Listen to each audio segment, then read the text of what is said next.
start that? They start that in school. That is called madrasa. Some of the institutions that the U.S. really is worried about is the madrasa in Pakistan.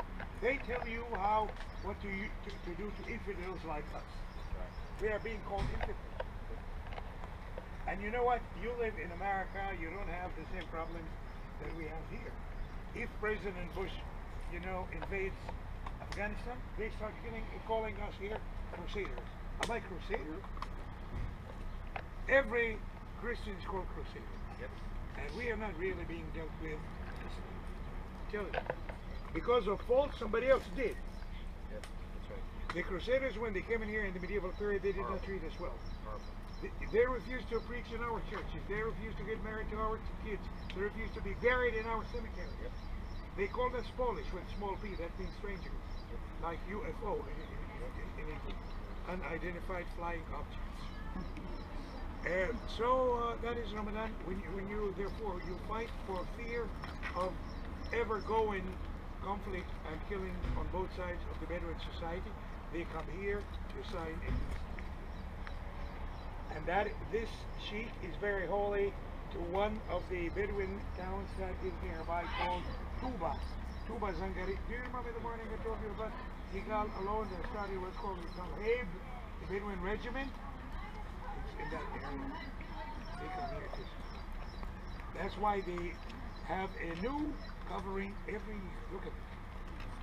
But I don't care about that. Now this is modern. Let's concentrate here.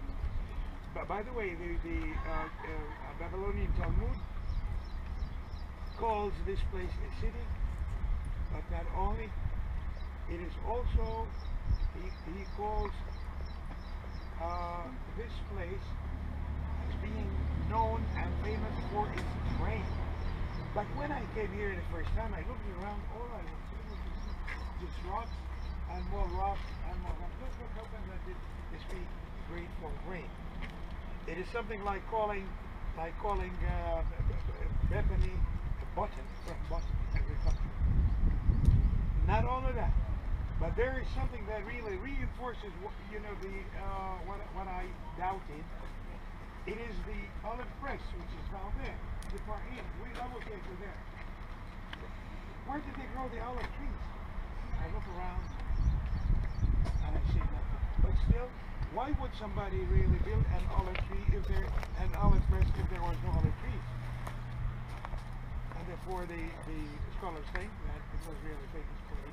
Not only, maybe they brought olives from neighboring areas where they grew the trees in order to be pressed here. Why? Usually what we know and what I teach people is the olive press had to be at the lowest place in town. Because the pressing season happens or coincides to be with the first rains, and after you press the olives, not only the virgin olive oil leaves the crushed olives, there's another substance with a bad smell and bad taste that is dumped in the valley, and with the first rains, that dirt would be washed away by the water to the presence of God, because that has a very bad smell. That is why in Jerusalem, Gethsemane is down near the Kidron, outside town. So, it was a famous city in the days of the Lord, but these people of the triangle, like, near each other, probably 6 miles, about 6 miles separating from the other, they were like a triangle, tripod with Capernaum, like my thumb, and my forefinger is Bethsaida. And here like this, we are in Korazim. But these people, they were coming to look at Jesus, not in order to believe. If you ever watched any hypnotizer, he will say, please cooperate with me. I was watching once one of those, he is famous all over the world. He lives in England today. He's Israeli. His name is Uri Geller. Well, he can, you know what? The clock of my brother was not working. And he says, look at what you have like that doesn't work in your hand. And I look and say, when I say go, you say go. And I said go. And it began working. That's scary. So he says, I'm going to, I need somebody from the crowds to write a name on the chalkboard. And there came this guy, and he wrote a Polish name. You know, I cannot even spell it. It's maybe 30 letters. And there was a lady sitting, I can remember, on the 7th row, trying to say, instead of that name, trying to say Moshe or Chaim or Jim or whatever. And it was difficult for him to read that Polish name. He was not looking at all. And then he said, okay, in the 7th row there's lady, there's somebody that was trying to disturb me. Nobody answered. Who is he? Nobody answered. Then he said, she's a lady. Nobody answered. Then he says, she's pregnant and will deliver soon. And then she had to stand up. She stood up and said, what did you do to? But anyway, you will deliver in about 3 weeks and you'll have a baby son. Anyway, people were coming to Christ in order, like David Copperfield, to say, and they, oh, that was beautiful. Did you see him healing that man with the hand? Did you see him healing that lady that suffered the hemorrhage? They did not come here to believe. And there's a big difference. You know what? I was a teacher. Alex is a teacher. When the most disturbing thing for me was when after explanation of 40 minutes, somebody would raise their hand and say, yes, I don't understand. What don't you understand? I understand nothing. What were you doing? Tell them about the lady. Tell them about the lady that was here that asked you after you left. Remember we were talking about it? She told me she was here. Oh, it was not that here. There wasn't Jewish. Yeah, that's what I'm saying. Yeah, what? Israel. Yeah, okay. But I was explaining outside the Israeli parliament. Israeli parliament, where the prime minister is, where 120 members, you know, discuss our life. And she says, wow, where are we, Wally? And I say, you know, it was a warmer day than today. In the sun. I almost fainted. I said, you know, but I was not really honest and decent and polite to say that. I said, Saudi Arabia. Really, I apologize, really. And when she heard that, she said, wow, that's good. I didn't know we were going to Saudi. I almost died. Really, I almost had a, you know, stroke. And you know, after spending the whole week, and she was the whole week with you know, the whole week. That was last day. And well, we all, but still, you know, we all. Is she American? No, that's. I will tell you when. Anyway, yeah. Well, anyway, so therefore, imagine the Lord doing that every day, teaching for 3 years, and the people. I really doubted whether they did not want to understand. Yeah. If they had wanted to, they would understand easily. And therefore he condemned. Look, even Jesus might be angry sometimes. He was here, and look around you. I look at it as the impact of Jesus cursing of the city. Imagine nobody lives here. Nobody at all. Ruins, rots. And well, the first time scholars came in here to dig, that was around 1926. The whole thing resumed in between 1962 and 1964. And the last time it was excavated was between 1980 and 1987. Scholars brought to light the whole area, which is 25 acres, as I mentioned earlier, divided into 5 subdivisions where people lived. The people lived in what is called, what we call today, insula. That means central courtyard, and surrounded by a number of rooms all around. When somebody got one of his children married, he lived right next to it. I was born, and probably Pastor Mark knows that, I was born and raised in one room house. We are 3 brothers and 2 sisters. We slept on the ground with our parents sleeping on beds, one on each side. That's it. conditions were different. But still, you know what? I can tell you that we loved each other very much. We still do. And I came from America just because my brothers and sisters needed me. I'm the eldest. I was doing pretty good after I immigrated from Israel. But I promised my dad I would want to come back the minute I needed, and I did. We're glad you did. Thank you. Well, I almost became a police officer in New Jersey, really. You probably would have arrested me if you did, because I was through there. You were there, maybe. Our ways were supposed to meet together. One way or the other? One way or the other, yeah. Well, I met the right way. Absolutely. So, today, you know, when I see him, you know, fighting for, he used my laptop, she used my camera, so what? So what happened? Yep. I will give you mine, but don't argue. Anyway, in the middle, they found here something very interesting, which is an underground ritual bath, or mikvah. And mostly people that go there, you go half naked, even mostly naked, because the water has to touch your body with nothing separating. But for decency, they put something around, and that is very close to the synagogue. The synagogue here is different than the synagogue that we will see in Capernaum.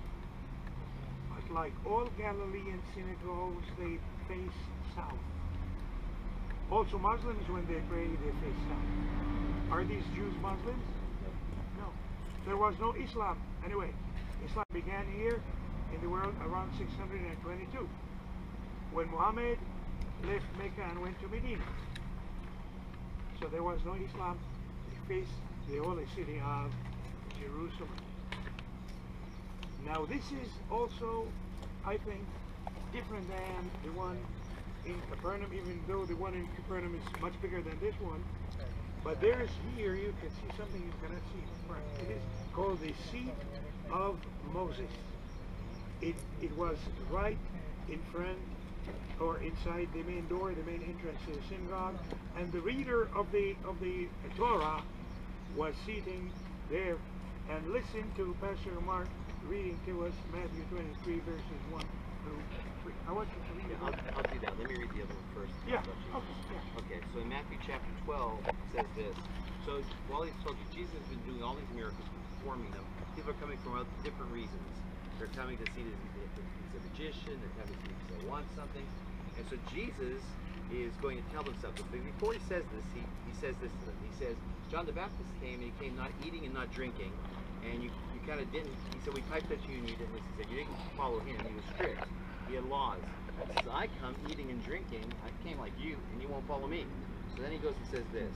He says, then certain of this. Oh wait. Back up here. Then began, it's chapter 11. Then began he to upbraid the cities where most of his mighty works were done, because he repented not. He said, woe unto thee, Korazim. That's this. Said it. By the way, the city was founded in the 1st century BC. 2nd, 3rd century, they had a synagogue here. So this was here. It was a new city. Obviously a suburb somehow. You know, it was people who were gathering around this area. So they had come down to see him do all the works, down to see God. Remember I told you could see the crowds? So all they had to do was go on one of the mountaintops. They could see all the crowds going on. So he's upbraiding them. He's reprimanding them. Woe unto thee, Korazim, woe unto thee, Bethsaida, for if the mighty works which have been done in you have been done in Tyre and Sidon, those are pagan cities, they would have repented long ago in sackcloth and ashes. But I say unto you, hear this prophecy, it shall be more tolerable for Tyre and Sidon at the day of judgment than for you. And thou, Capernaum, will be down there, which is exalted unto heaven, shall be brought down to hell. For if the mighty works which have been done in thee have been done in Sodom, it would have repented to this day. But I say unto you that it shall be more tolerable for the land of Sodom in the day of judgment than for thee. And so he cursed the cities. The main curse is found again in Luke, is they wouldn't be inhabited. And you're looking around at rooms, they're not inhabited. You'll see that Korazim is not inhabited, Bethsaida is not inhabited, Capernaum is not inhabited, fulfilling Jesus' prophecy. When he talked about the judgment seat of Moses, we're talking about Acts chapter 23, and I think it's verse 1 and 3. And then spake Jesus to the multitude and said, and to his disciples, saying, the scribes and the Pharisees sit in Moses' seat. All therefore whosoever they bid you observe, that observe you do. But do not ye after their works, for they say and they do not. So he's referencing Moses' seat, which we have one right here. I think it's the only one. Is that right? It's the That only was one. found, yeah. The only one that's ever been found. Yeah. So it says that judgment seat. Paul later on that would become the seat.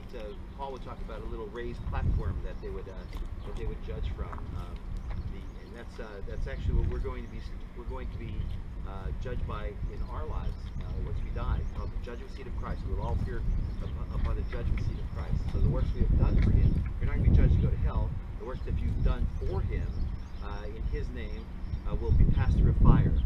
You'll get rewards for that. If you did something and you made it public, that'll go through, and you had an ulterior motive, and that'll be burned up. For example, if I gave money to Waleed because I felt bad for him, or because God loved me, or wanted me to give it to him, and I gave it to him, I get a reward for that because it's giving an alms. If I go and tell somebody because I want some popularity out of it, and I want to be looked at like I'm somebody better, then I don't get any reward for that at all. That's the judgment seat, the rostrum. So this judgment seat, the Romans and the Greeks took over. You'll see one if you go to Greece, that's in Korazim, they have a judgment seat that the magistrate would stand by, and he would judge people in their different things in their lives, as far as buying land or disputes that they had. That's what Paul said that we would stand on. Not judged to go to hell, not judged from our sins, but by the intentions of our actions or conditions. And our rewards are given by that. Thank you very much. Talking about Pastor just mentioned, if I wanted to give Waleed money, right? Let me tell you one incident of that. No, I have to because I'm really very much moved. It's not what I said. Some time ago, like I would say, when was that? Like 17 years ago? Yeah. 17, 16 years ago, anyway, my nephew was getting married. And here the tradition is you have to give money to the newlywed couple, right? To help them start their new family. And they had no money at all. We lost all work here because of the Intifada. Oh, yeah.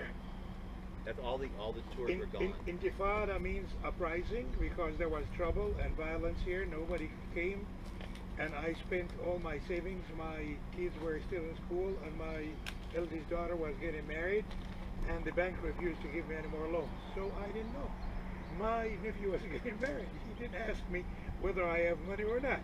And I was on the way to the post office to check, what else I have to pay. And all of a sudden, there was this money sent from my brother Mark. Guess I just lost my And I cried.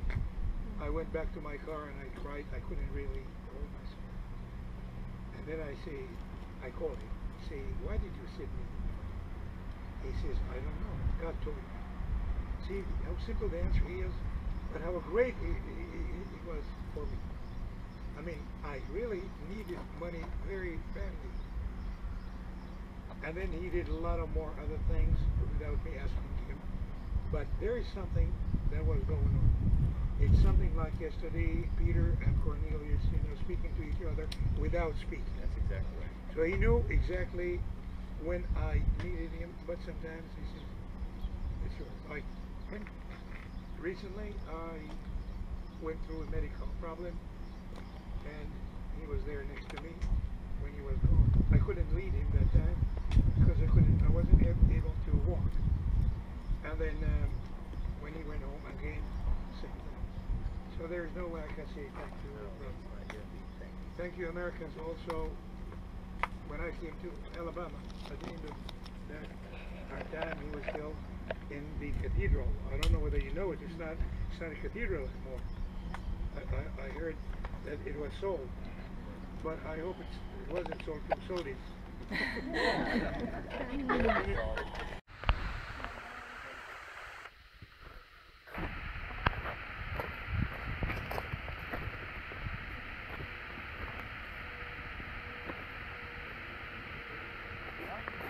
There he goes.